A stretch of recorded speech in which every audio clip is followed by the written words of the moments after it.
Helmet manufacturers are offering a wave of new designs with detachable chin bars that can be quickly converted between open face and full face. It was Bell's Super 2R that got the ball rolling, but now Giro has relaunched the Switchblade and it's being joined by models from Liat and Uvex.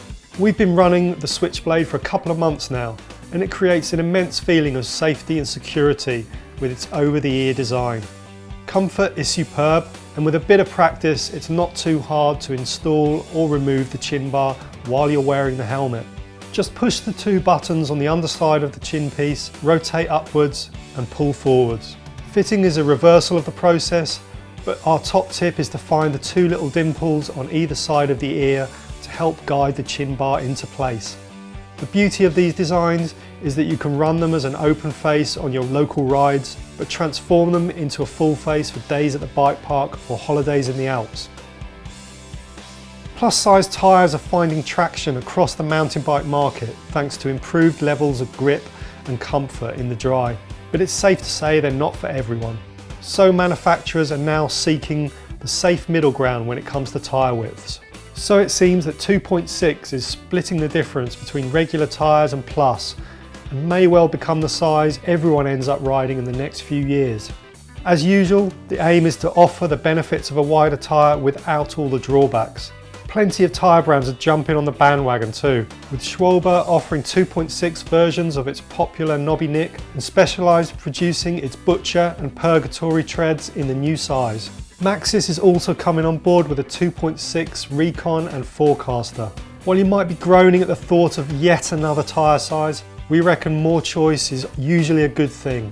The new size will also give more riders the chance to experience the benefits of bigger volume tyres, simply because they will be compatible with so many more frames, forks and rims. It seems like someone's launching a new dropper post every week, but Austrian company 8pins is one of the few that's actually bringing some genuine innovation to the market with its new design. First off, it's an integrated system. So rather than telescoping within an outer tube, the 8pins unit uses the seat tube itself as the outer sleeve. This makes it around 30% lighter than the competition, according to 8pins, and simpler too. But perhaps the greatest benefit is that it can be custom tailored to your frame size and saddle height.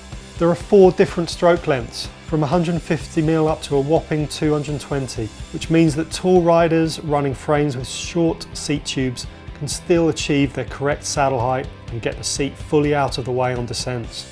The drawback is that you need a special frame with an anchor point in the seat tube, and only Lightville offers a frame that's compatible at the moment. But we can definitely see other brands getting on board in the future, particularly those catering to the taller rider. One of the problems suspension designers have been wrestling with for years is chain growth. As the suspension compresses, the difference that the chain has to span between the chainring and the rear sprockets increases. To accommodate this, the cranks must rotate backwards, which is a problem because you're standing on them.